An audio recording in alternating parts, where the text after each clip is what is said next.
You just serve it with the meat. But let me taste it. Here I got a slice. I'll get some sauce.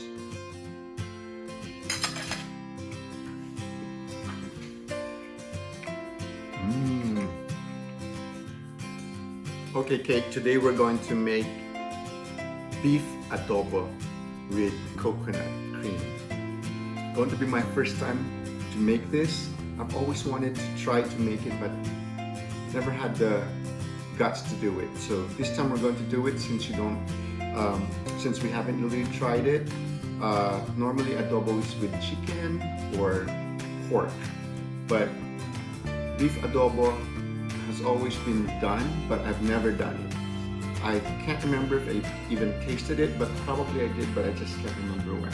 So to start off with, I have here 4 pounds or 4 pounds of beef ribs. I think the only mistake is that I should have had the butcher cut it into, split it in half so that you have a smaller cut. But since this is what I have, we'll just use this one. Beef ribs, because there's so much flavor with it. Like when you remember when I make pork adobo, I always use pork ribs. So let's start off with that one. No, let's start off with making the marinade. We're going to marinate it first based on the recipes that I've seen around. We're going to do some adjustments to it, the way that I like to do my adobo. But the way when I've seen is that it's almost the same as when I make my beef steak, Filipino beef steak. So part of what's essential in adobo is vinegar. So this is white vinegar. I'm just going to, I don't have a lot, but typical of me, I always make my adobos using mixed vinegars. So that was the coconut vinegar, and now this is the cane vinegar. We're going to use 3/4 cup of vinegar, 3/4 cups of vinegar. We're going to use Filipino soy sauce, maybe 1/2 or 1/3. I just used 1/3 of Filipino soy sauce. We have here a whole head of garlic. I'm just going to mix that in there. I have bay leaves. I have 3 here. What I'm going to do is I'm going to crush that. There we go. And I'm just going to mix that well. Just not mix that well, but just to mix it. So that will be the marinade. But before that, we're going to prep it with Worcestershire sauce. Maybe a tablespoon. Worcestershire has so much umami flavor. We're going to begin the marinade. I'm going to pour the marinade that we made, and just be sure that we soak it in. We're going to marinate it for at least 30 minutes or longer if we can. So I'm going to massage that sauce in there. Now I'm also going to add peppercorns, whole peppercorns, maybe a tablespoon of peppercorns. So if you'll see that, that's how we're just going to marinate. We're going to marinate it for at least 30 minutes. Okay. And then we'll begin with the cooking of the beef adobo with coconut cream, coconut milk. I have a can of coconut milk here, and that's what we'll use.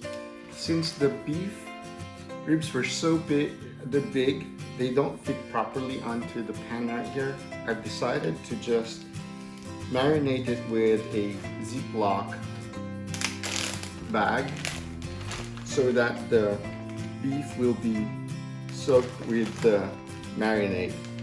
So I'm transferring all of the beef ribs and into the Ziploc bag.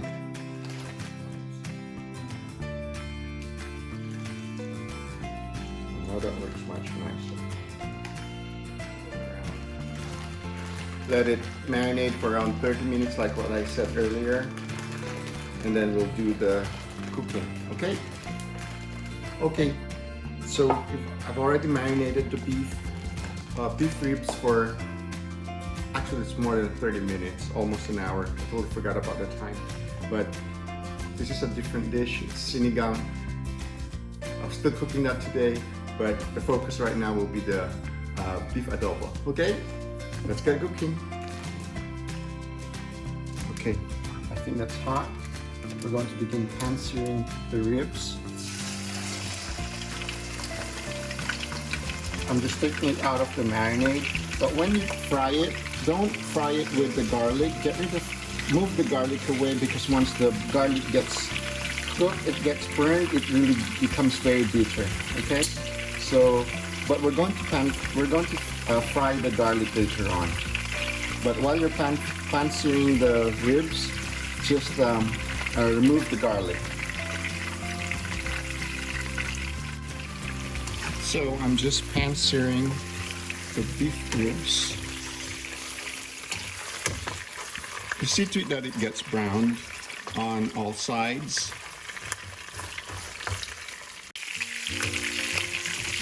Oh, there you go. I think I even overcooked it, but that's okay. We'll set that aside.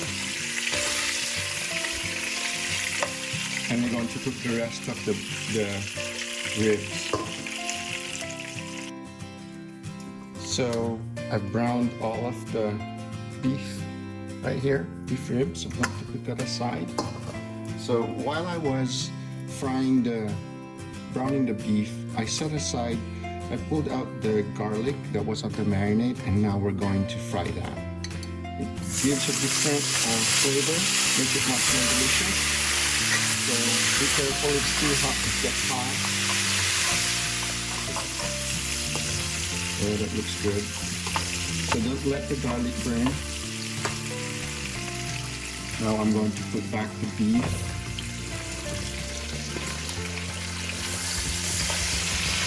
The pan might be too small here, but that's okay. We'll make this work.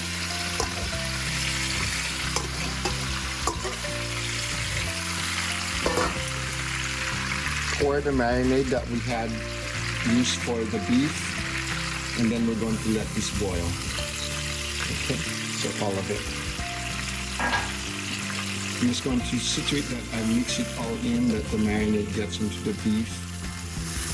So just move it around, or you could just use a spoon and then so I'm just letting that boil. I'm just going to baste it. The reason I'm letting it boil for at least a few minutes is so that the vinegar will evaporate, so it doesn't get to be too acidic when you eat it, because sometimes the vinegar is too strong when you cook adobo. So boiling it will allow the acids to evaporate, and instead it will complement or make your adobo much more delicious. Okay, so coconut cream milk is much lighter than coconut cream. So here we go. We're just also going to let this boil. Just open it. We're going to let it reduce. Going to spread the sauce around like this. Sabaw or sauce here. Now I'm going to cover it, and we're just going to cook it, let it boil, to simmer, so that the beef will cook. And then once it's cooked, we're just going to let it open and allow the adobo sauce to reduce or thicken up. Okay? So there you go. I don't know how long it will take. We'll just keep an eye on it. Also, because we used coconut milk, I'm putting a hot pepper here.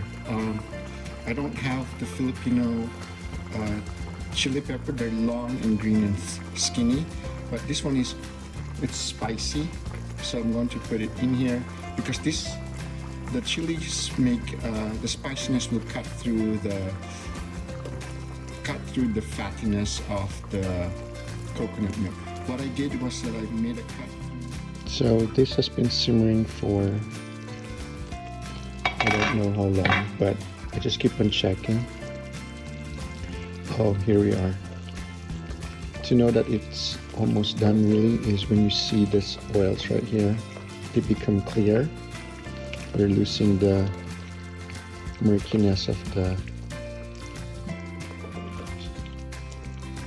liquid here. You see this one here?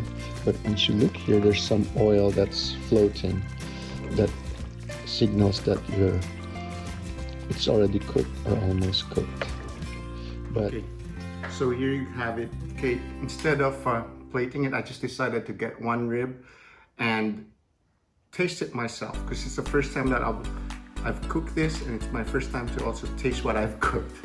Okay, I'm hoping that it will be good, but the smell alone, very fragrant. The coconut, the vinegar, and the soy sauce with the garlic, it all blended very well with the beef. It's quintessential adobo, but the protein is going to be different. So, oh my gosh, it just separates from the bone. But I think the best way to serve this is if you get rid of the bone and then just just serve it with the meat. But let me taste it. Here I got a slice. I'll get some sauce.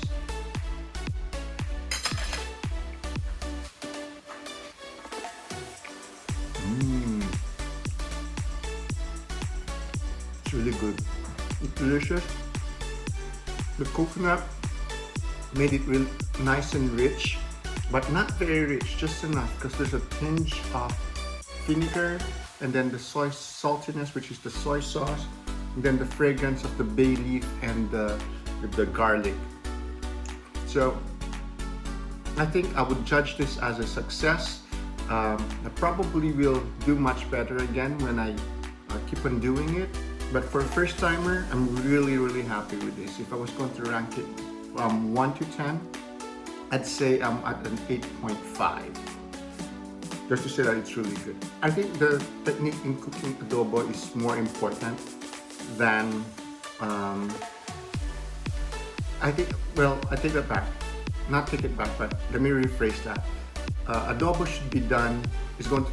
You're going to cook adobo really well if you follow the techniques, the basic techniques on how to cook adobo, which will be your vinegar, your soy sauce, garlic, peppers, and bay leaf, all of those flavors. If you add that all in, if you have the right combinations and all, you'll come up with a really delicious adobo.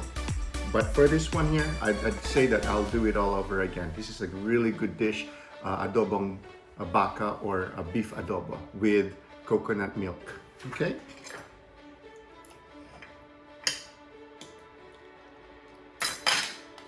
So cook it when you have time. Enjoy.